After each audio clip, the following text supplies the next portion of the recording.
Hello my dear student, welcome back to my YouTube channel. So बच्चों, कैसे हो आप सब। तो आज का हमारा जो वीडियो होगा, आज का हमारा जो सेशन होगा वो आपको दिख रहा होगा बीएससी के थर्ड सेमेस्टर बच्चों के लिए होगा। ठीक है ना।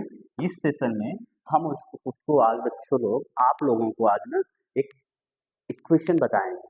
ठीक है ना। एक इक्वेशन की कॉन्सेप्ट को बताएंगे जिसमें आपको पता है आपके जो घर पे कुकर यूज होता है उसका जो प्रेशर होता है वो कैसे होता है, कैसे उसका मॉडरेट किया जाता है, उसमें जो पानी का जो बॉइलिंग पॉइंट होता है वो कितना होता है, क्यों जल्दी खाना बन जाता है। बड़ा इंटरेस्टेड वो टर्म है। ठीक है ना। आज उसको हम समझेंगे। देखिए, हम जो भी कुछ करते हैं, जो भी खाना पीना बनाते हैं, जो भी कुछ करते हैं, वो क्या होता है, केमिकल रिएक्शन होता है।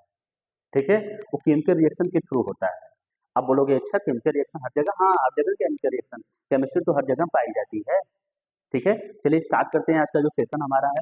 इस सेशन में जो हमारा टर्म है वो टर्म है थर्मोडायनामिक डेरिवेशन। इससे पहले मैंने आपको क्या बताया है, इससे पहले मैंने लासेटली प्रिंसिपल को बताया कि अगर आप क्या करोगे, गांधी जी वाला नियम लगाना। कोई आपको एक तमाचा मार रहा है तो आप क्या करोगे, आप दूसरे तमाचे मारोगे।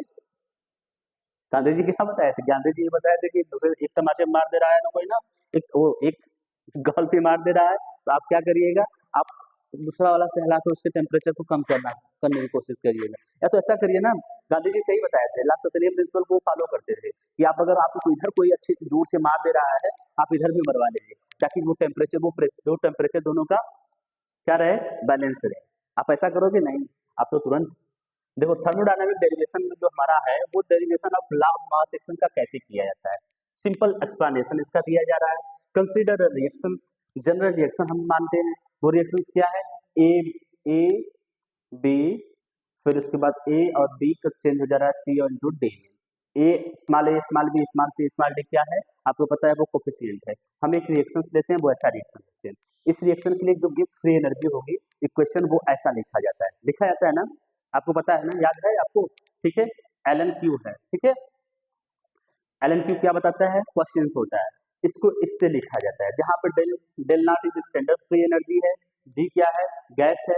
ठीक है ना। यहाँ पे नहीं यूज है आर टी, वो अच्छा आर आर जी गलत हुआ है, जी गलत हुआ है। वन सेकेंड, आप यहाँ पे क्या होगा, R R is gas constant, T is temperature, K is question. ठीक है। तो del G is equal to del G not plus R T L N Q. हम इसके लिए किसी रिएक्शंस के लिए गिब्स फ्री एनर्जी को इससे लिख सकते हैं। सिंपल, आपको सोचना नहीं है, आपको बताते रहे। फिर उसके बाद हम जानते हैं कि जो Q इज इक्वल टू होता है concentration C concentration D power D upon concentration A power A concentration B power B। जो क्या होता है, K फॉरवर्ड होता है और ये क्या होता है, बैकवर्ड होता है। ओके। एट इक्विलिब्रियम कंडीशन, जब इक्विलिब्रियम कंडीशन आती है तो del G is equal to zero हो जाता है। डेल जी क्या हो जाती है, जीरो हो जाती है। डेल जी जब जीरो हो जाएगी, putting this value in the above equation, तो del G is equal to zero रख देंगे तो हमारा जो क्या होगा, मतलब हमको क्या रखना है बच्चा, यहाँ ध्यान दीजिएगा, ध्यान दीजिएगा, हमको ये बता रहे हैं आपको। Del G is equal to del G not plus R T L N Q है। ठीक है ना। इक्विलिब्रियम है तो इक्विलिब्रियम पे हम क्यू को के बराबर रखेंगे और डेल जी के बराबर क्या रखेंगे, जीरो, जिससे पहले हम आपको बता चुके हैं। ठीक है ना। अगर यहाँ पर हम जीरो रखते, जीरो आ गया, del G not plus R T L N K. अब हमको के के लिए निकालना, लाभ मास एक्शन के लिए निकालना है। तो यहाँ पे क्या हो जाएगा बच्चा, अब देखो सिंपली हमने बताया है कि सॉल्विंग के, अब के को देखो हम इधर कर लेंगे, जब हम के को इधर कर लेंगे तो जो वैल्यू आएगी वो क्या आ जाएगी, minus del del G not. देखो ना बच्चा, ये होता है जी नॉट। ठीक है। अब इधर जाएंगे भाई साहब, ये इधर जाएंगे, इससे मल्टीप्लाई है, देखो पहले इधर देखो, ये क्या हो जाएगा, डेल जी नॉट को इधर ऐसे रहने दो, एक सेकेंड, डेल जी नॉट को ऐसे रहने दो, माइनस वाला इधर दो, minus R T L N K, फिर उसके बाद डेल जी नॉट। ठीक है। डेल जी नॉट है। अब ये आर टी क्या हो जाएगा, इधर जाएगा, जब नीचे जाएगा तो एल एन बराबर क्या हो जाएगा, L N del G not upon minus R T. अब एल एन को हटाएंगे तो K is equal to E power minus del G not upon L T, यही वैल्यू हो गई। ठीक है ना। यही क्या है, इक्विलिब्रियम कांस्टेंट है, उसके बीच में रिलेशन है, लॉ ऑफ मास एक्शन कहता है eight equilibrium the value of के इक्विलिब्रियम कांस्टेंट। तो के की जो वैल्यू होगी वो कांस्टेंट होगा, वो डिपेंड करेगा किस पे, फॉरवर्ड रिएक्शन बता forward reaction upon backward reaction.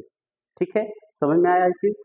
ठीक, अब ये बोलना है सिंपल से word, at equilibrium the ratio of product of concentration of product to the product of the concentration of reactant is the constant. वो कांस्टेंट क्या है, यही, ठीक है ना। चलिए अब हम समझते हैं, क्या समझते हैं, रिएक्शंस आइसोथर्म के बारे में। रिएक्शंस आइसोथर्म क्या बताता है कि जो आप बता रहे हो, जो आप वो क्या बोलते हैं, क्या इक्विलिब्रियम कांस्टेंट निकाले, जो इक्विलिब्रियम कांस्टेंट आप जो भी इक्विलिब्रियम कांस्टेंट आप फाइंड आउट करोगे वो किस पे होगा, एट कांस्टेंट टेम्परेचर पर होगा, ठीक है ना। और relation between equilibrium constant of reactions, किसी रिएक्शन का जो इक्विलिब्रियम कांस्टेंट होगा, ठीक है ना, and the concentration of reactant and product, जो concentration of reactant and product होगा वो किस पे होगा, एट कांस्टेंट टेम्परेचर पे होगा, ठीक है ना।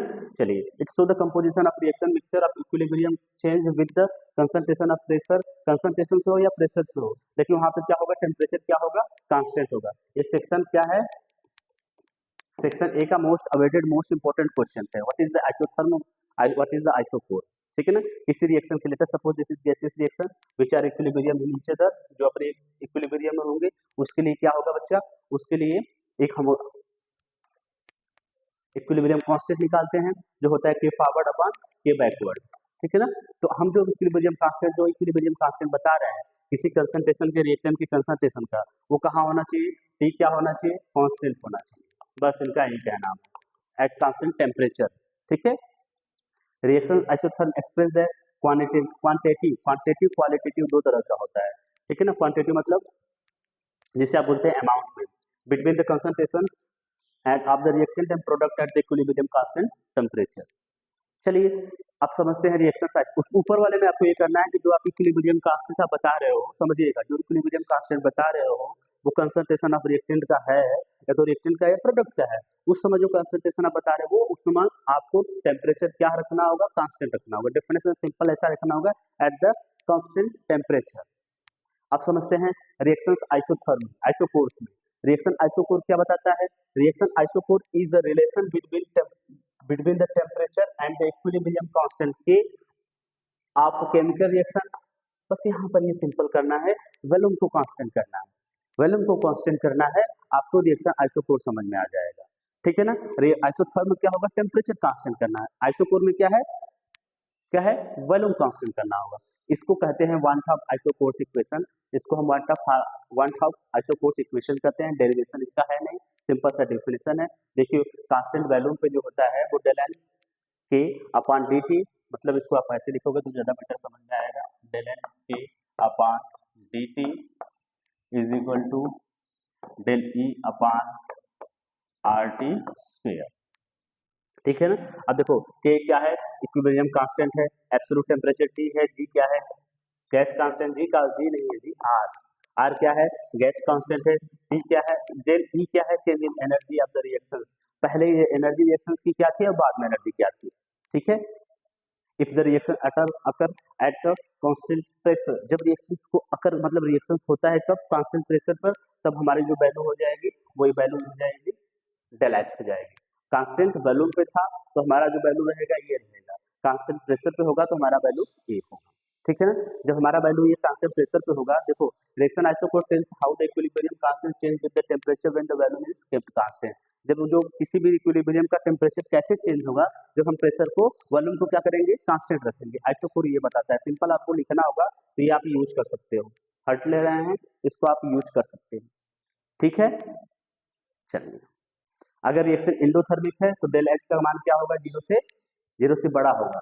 रिएक्शन एंडोथर्मिक एक्सोथर्मिक होगा तो एक्सोथर्मिक मतलब हीट बाहर निकलेगा तो डेल एच का मान जो होगा जीरो से क्या होगा, छोटा होगा। तो हमको टेम्परेचर जो इंक्रीज इन द टेम्परेचर, तो टेम्परेचर को बढ़ाना होगा या टेम्परेचर को क्या करना होगा, या सॉरी यहाँ टेम्परेचर को घटाना होगा या टेम्परेचर को बढ़ाना होगा, ठीक है।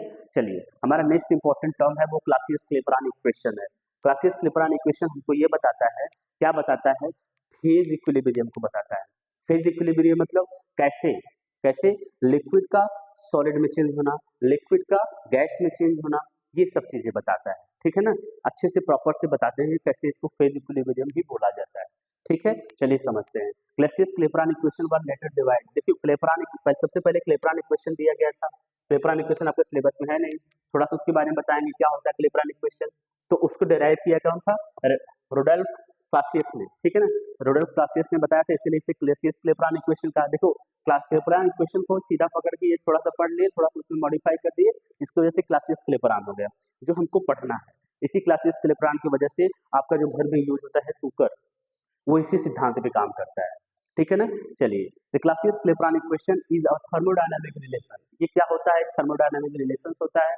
डेफिनेशन बहुत इजी है, बहुत सिंपल है, इससे सिंपल, इससे इजी डेफिनेशन आप नहीं पा सकते हैं, ठीक है ना। तो आप लिखने की कोशिश करिएगा, समझने की कोशिश करिएगा, तो हम हटने का भी प्रयास करते हैं, ठीक है। देखिए, the Clausius equation, Clapeyron Clausius equation at the thermodynamic relation is a thermodynamic relation that expresses the rate of change of vapor pressure, that express, वापस देखिए, that express the rate of change of vapor pressure with temperature, मतलब temperature के साथ जो vapour pressure में जो change हो रहा है फॉर अ सब्सटेंस, किसी सब्सटेंस के लिए, इन अ फेज इक्विलिब्रियम, किसी फेज इक्विलिब्रियम, फेज मतलब अवस्था, या तो सॉलिड में है, लिक्विड में है, या तो सॉलिड में, ऐसा वाला। तो फेज इक्विलिब्रियम में वेपर प्रेशर में जो चेंज हो रहा है किसके इफेक्ट से? टेम्परेचर के इफेक्ट से, उसी को क्या बोलते हैं? क्लासियस-क्लेपेरॉन इक्वेशन ने उसी को क्या किया? एक्सप्लेन किया, समझाया, ठीक है ना। Such as between liquid and pressure. देखो हमारे पास changing the state of the matter, matter मतलब हमारे पास इधर क्या है? लिक्विड है, हमारे पास इधर क्या है? गैस है, ठीक है ना। लिक्विड को जब हम इवेपोरेट कराएंगे, क्या कराएंगे बच्चा? बॉयल कराएंगे, तो हमारा जो लिक्विड है वो बदल जाएगा किसमें? गैस में। लिक्विड के किसमें बदल गया? गैस में।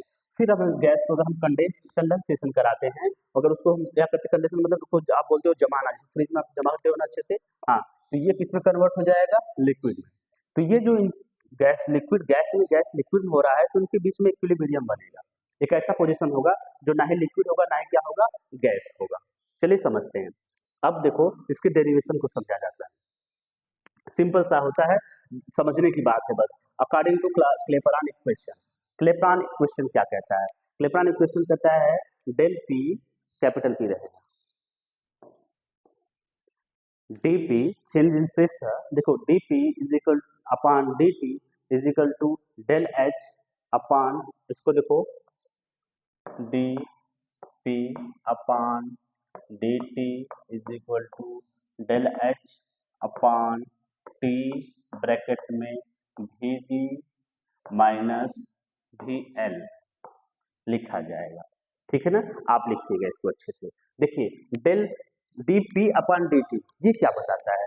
dp और dt जो होता है वो change in pressure with the temperature, temperature के साथ प्रेशर में क्या बदलाव हो रहा है उसको बता रहा है। कौन बता रहा है? ये बता रहा है, ठीक है।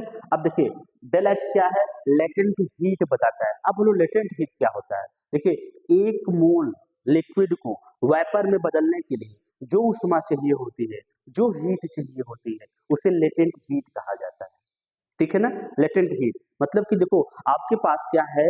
आपके पास 1 लीटर पानी है, ठीक है ना। अगर हम बोले 100 ml पानी को बॉयल मतलब वेपर में बदलने के लिए 100 ml 100 ml पानी को वेपर में बदलने के लिए कितनी हमको हीट चाहिए? तो आप बोलोगे जो ही उसी हीट को तो हम लेटेंट हीट कहेंगे, हाँ उसी हीट को हम क्या कहेंगे? लेटेंट हीट, जिसे हम दिखाते हैं क्या? वो डेल एच, ठीक है ना। टी क्या है? टेम्परेचर आपको बताने की जरूरत नहीं। वीजी जो यूज किया गया है वो मोलर वैल्यूम ऑफ, वैल्यूम है किसका? वेपर गैस का, गैस का वैल्यूम है, और ये जो वैल्यूम है वो किसका है? लिक्विड का। वी नो दैट, हम क्या जानते हैं? The volume of gas, volume जो गैस का वैल्यूम है, आयतन है, इज टू मच हाई, वो क्या है? ज्यादा है, बहुत ज्यादा है, कंपेरिजन टू लिक्विड, लिक्विड से जो गैस का वॉल्यूम है वो ज्यादा होता है। देखिए हम ऐसा लिख सकते हैं, कैसा लिख सकते हैं? V L is to lesser, to less to VG, ऐसा लिख सकते हैं। देखो सी नहीं है, लेस का है, VG क्या है? इससे बहुत बड़ा है। तो जहां ये आएगा तो सब इसी को देखेगा ना, जो बड़ा रहता है इसी को देखेगा ना। जब इसको देखेगा तो ये क्या हो जाएगा? जीरो हो जाएगा, इसका निगलेक्ट हो जाएगा। जब इसका निगलेक्ट हो जाएगा तो हमारा जो टर्म होगा वहां पर, देखो now from the ideal gas PV बराबर क्या होता है? आइडियल गैस पीवी बराबर RT, ठीक है ना। यहाँ हम V का मान, वैल्यूम का मान निकालेंगे तो RT अपान क्या हो जाएगा? P। और जो V है बच्चा, हमको गैस के लिए निकालना है, क्योंकि देखो गैस का जो वैल्यूम है वो लिक्विड की वैल्यूम से बहुत ज्यादा है। जब बहुत ज्यादा है तो इसका जो निगलेक्ट हो जाएगा, जो निगलेक्ट हो जाएगा तो सॉरी भले यहाँ देखो Vg is equal to R T upon P, ठीक है ना।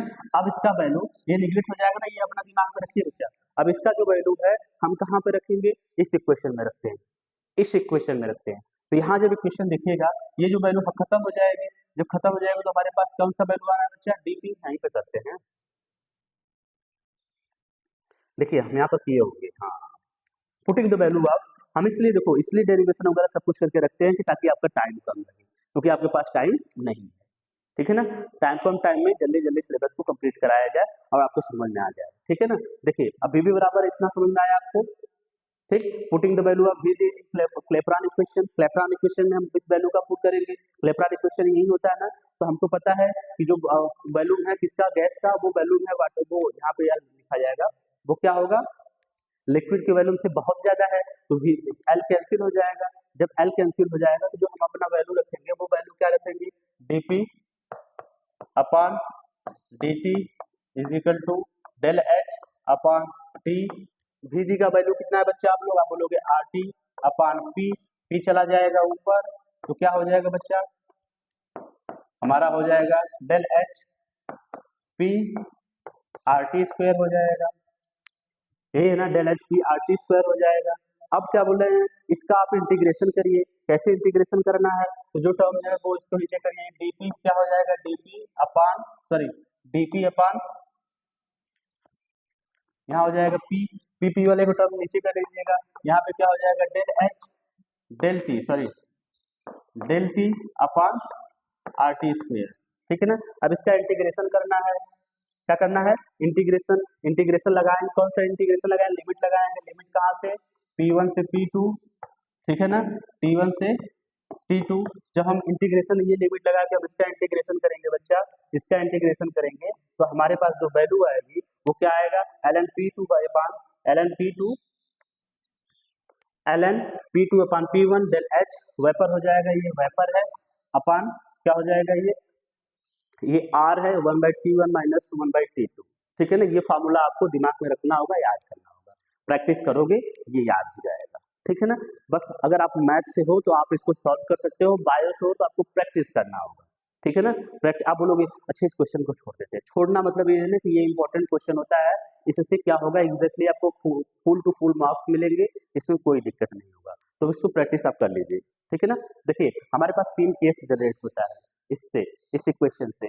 वो केस क्या है, एज टेम्परेचर टी, अगर टेम्परेचर टी इंक्रीज हो रहा है तो वेपर प्रेशर आल्सो इंक्रीजेस। आप ध्यान दो, जब हम कोई आपको वेसल होता है, ओपन वेसल होता है, उस ओपन वेसल में क्या करते हैं, हम इसको क्या करते हैं, टेम्परेचर को बढ़ाते हैं, टेम्परेचर को बढ़ाइए, ठीक है ना, ऊपर थाली रख दीजिए, वो थाली को क्या कर सकता है, हिला सकता है। वेपर प्रेशर से क्या चला था, आपको पता है क्या चला था, तो ट्रेन चली थी कोई, मुझे नहीं पता, ठीक है ना। As the value of del H की वैल्यू ज्यादा होगी, लेटेंट हीट ज्यादा होगा, लेटेंट हीट मतलब उसको जो बॉयल करना है जिसको 1 मोल वाटर को, लेटेंट हीट ज्यादा होगा तो वेपर प्रेशर आपको इंक्रीज होगा, धीरे धीरे बढ़ेगा, धीरे धीरे धीरे धीरे धीरे बढ़ेगा, ठीक है ना। If the value of del H is low, अगर इसका वैल्यू लो हो जाएगा वो सडन चेंज हो जाएगा, सडन क्या होगा, अचानक से बढ़ जाएगा। चलिए इसका ग्राफ देख लीजिए, ग्राफ देख लीजिए, टेम्परेचर है और इधर प्रेशर, जैसे देखो टेम्परेचर के जैसे जैसे टेम्परेचर बढ़ा रहे हैं प्रेशर भी बढ़ता चला जा रहा है, यही सिंपल सा ग्राफ होता है क्लासियस क्लेपरॉन का। चलिए एप्लीकेशन को लिखिए, एप्लीकेशन को देखिए और समझिए क्या होता है एप्लीकेशन। एक तो सब्लिमेशन को एक्सप्लेन करता है, सब्लिमेशन जानते हो बच्चा, सब्लिमेशन जानते हो, अब लोग सब्लिमेशन पता नहीं क्या होता है, अरे आप कभी क्लास में आप पढ़े थे, ऊर्ध्वपातन पढ़े थे, ऊर्ध्वपातन मतलब हिंदी पता है, सब्लिमेशन देखो इसको बोलते हैं, जब कोई सॉलिड होता है ना, देखो जो नियम होता है, नियम होता है कि पहले हमारे पास आइस होता है, वो आइस को अगर हमको वाटर में बदलना होगा तो पहले वो वाटर में चेंज होगा, देन आफ्टर वो गैस में चेंज होगा, यही ना नियम है ना। लेकिन अभी आप क्या करते हो, स्टेज पे जाती है ना, स्टेज में लड़कियां जाती है ना, हाँ, जब वो जाती हैं तो गाना बजता है, मेरा पिया घर आया, तो गाना बज रहा है तो नीचे एकदम बवाल सा वो धुएं जैसा धुंध बनाया जाता है, बनाया जाता है। आप कभी देखो ऐसे रियल में देखे होगे, ठीक है, नहीं देखे होगे तो रील्स में तो बहुत देखे होंगे, रील्स आज का सब कुछ दिखा देता है ना। चलिए तो वहां से क्या होगा, जब उनका पिया घर आ रहा होता है तो नीचे वाले लोग क्या करते हैं, इतना बड़ा बड़ा छोटा छोटा सा वो कुछ होता है, पता नहीं क्या होता है, उसको लेकर वो जो मटका होता है मटका में फेंकते हैं। तो मटका से वो क्या होता है, आर्टिफिशियल वो फ्यूम होता है, मतलब कि क्लाउड्स बनते हैं ना नीचे, जैसे वो इंद्र उन्द्र पहले दिखाया जाता था कि हाँ हाँ इंद्र साहब ऐसा होते थे, स्वर्ग में ऐसा होता था। तो एक टेम्पोररी स्वर्ग बनाया जाता है। वो स्वर्ग जो होता है वो केमिस्ट्री का सब्लिमेशन होता है। स्वर्ग किसका होता है, केमिस्ट्री का सब्लिमेशन होता है, जिसमें क्या होता है, उसमें आप सॉलिड देखते हो, आप उससे सॉलिड वो से बोलते हैं ड्राई आइस। वो ड्राई आइस जब उस मटके में डाला जाता है, उसमें हल्का सा वाटर होता है, फिर उसके बाद वो क्या करता है, वो रिएक्शन करता है, हल्का हल्का वाटर उसमें रखा जाता है ना, वाटर के साथ रिएक्शन करके वो क्या होता है, फ्यूम बनाता है। तो आपको लगता है वाह, तो हम स्वर्ग में आ गए। तो जो जो जिनकी पिया घर आ रहे थे वो भी फील करती हैं हम कहाँ आ गए, स्वर्ग में आ गए। ठीक है ना, समझ में आया। तो सब्लिमेशन क्या होता है कि सॉलिड से डायरेक्ट गैस में बदलना होता है। सॉलिड क्या होता है, जब आप वो ड्राई आइस गैस में, वो ड्राई आइस उस मटके में डाला जाता है, वो तुरंत गैस में बदल जाता है। तो क्या होगा, वैसे तो सॉलिड को पहले लिक्विड में बदलना चाहिए, फिर गैस में बदलना चाहिए, लेकिन यहाँ सॉलिड क्या डायरेक्ट गैस में बदल जाता है। उसी प्रोसेस को हम कहते हैं सब्लिमेशन। क्लियर, चलिए आइए समझते हैं इसका application. Determination enthalpy of vaporisation. Enthalpy of vaporisation क्या कह रहा है कि एक मोल लिक्विड को किसमें बदलना है, एक मोल लिक्विड को वेपर में बदलना है। किसमें बदलना है बच्चा, वेपर में बदलना है। ठीक है ना, वेपर में बदलने को हम कहते हैं एंथैल्पी ऑफ हीट। अब कितने लिक्विड को कितना हीट चाहिए होगा वो ये डिटरमाइन करेगा इक्वेशन। ठीक है ना, पहला। दूसरा देखिए, calculating vapour pressure at any temperature. ठीक है ना, किसी भी टेम्परेचर पे वेपर प्रेशर को कैलकुलेट करना होता है। ठीक है, study the phase equilibrium. Obvious सी बात है, इसको फेज इक्विलिब्रियम में पढ़ाया जाता है, या तो सॉलिड से लिक्विड में जाए, या लिक्विड से वेपर में जाए, या सॉलिड से वेपर में जाए। ठीक है, तीसरा के चौथा क्या है, अंडरस्टैंडिंग बॉइलिंग पॉइंट चेंज। अब उसका जो देखो, it help it predicate the how boiling point varies from the with the pressure. Pressure के साथ साथ कैसे होता है, water boils at lower temperature at high altitude. समझाएंगे कैसे एल्टीट्यूड होगा। Design pressure cooker. अब देखो, इसका जो इक्वेशन का एक भी मात्र बड़ा एक अच्छा वाला हमको लगता है भाई, हमको लगता है कि प्रेशर कुकर को डिजाइन करने के लिए इसका एप्लीकेशन बनाया है। ठीक है ना, अब समझिए मेटेरियोलॉजी में एप्लीकेशन में, using calculate the vapour pressure of water in atmosphere. अब एटमॉस्फेयर में कितना वाटर प्रेशर है, कैसे बादल बनेगा, कैसे बारिश होगी, सब कुछ पता करने के लिए क्लेपरान-क्लेसियस इक्वेशन को हम लोग यूज करते हैं। ठीक है ना। अच्छा बच्चा, अभी टर्म बताइए आप लोग। देखिए, हमारा जो वाटर है वो नॉर्मल, इसका बॉइलिंग पॉइंट होता है 100। देखिए, इसका जो नॉर्मल बॉइलिंग पॉइंट होता है, 1 सेकेंड, इसका जो नॉर्मल बॉइलिंग पॉइंट होता है, इसको बड़ा कर देते हैं, तब बड़ा प्रॉपर समझ में आ जाएगा। देखो दिख रहा है ना, H2O है ना, H2O है। H2O की जो बॉइलिंग पॉइंट है, क्या है बच्चा, बॉइलिंग पॉइंट वो है 100 डिग्री सेल्सियस। कौन सा प्रेशर होता है, प्रेशर होता है 1 atm, एटमॉस्फेरिक प्रेशर होता है। ठीक है, लेकिन यही वाटर जब हम इसमें रखते हैं, कुकर में रखते हैं, तो यहाँ पर क्या होता है बच्चा, सेम देखो, यही जब वाटर हम कुकर में रखते हैं तो हमको क्या समझ में आता है, समझ में आता है कि जो कुकर है, कुकर में जो वाटर है वो 100 पर बॉयल नहीं होता है, बल्कि 120 डिग्री उसका प्रेशर टेम्परेचर बढ़ गया होता है। कैसे बढ़ गया होता है, जब हम प्रेशर को बढ़ा दिए होते हैं। किसको बढ़ा दिए होते हैं बच्चा, जब हम प्रेशर को बढ़ा दिए होते हैं तो जो टेम्परेचर है वो 100 से, इसका जो बॉइलिंग पॉइंट है वो 100 से बढ़ के कितना हो जाएगा, 120। और जो इसमें जो एटमॉस्फेरिक प्रेशर लगता है, वो प्रेशर कितना लगता है, 2 atm लगता है। अब समझिए जरा, आप उतने हीट दे रहे हो, ठीक है ना, प्रेशर बढ़ गया, प्रेशर की वजह से इसका जो टेम्परेचर है वो बढ़ जा रहा है, एटमॉस्फेरिक प्रेशर की वजह से इसका टेम्परेचर बढ़ जा रहा है। जो टेम्परेचर बढ़ जा रहा है, इसीलिए हमको पता लगता है जो कुकर होते हैं ना, उसमें जल्दी खाना बनते हैं। कुकर प्रेशर से खाना बनाता है, प्रेशर बढ़ता है, टेम्परेचर बढ़ जाता है। ठीक है ना, समझ में आया। ठीक है, ये आज का हमारा जो सेशन है और ये जो यूनिट है वो तो पूरी तरह से फिनिश हुई। अगर आपको थोड़ा बहुत प्रॉब्लम होगा, आप वापस से वीडियो को देख लीजिएगा, क्लियर हो जाएगा। ठीक है ना, बहुत इंपॉर्टेंट यूनिट है। पूछे क्यों, क्योंकि स्टार्टिंग का यूनिट है, इससे सबसे ज्यादा क्वेश्चन बनाया जाता है। ठीक है ना, थैंक यू सो मच, मिलते हैं नेक्स्ट वीडियो में।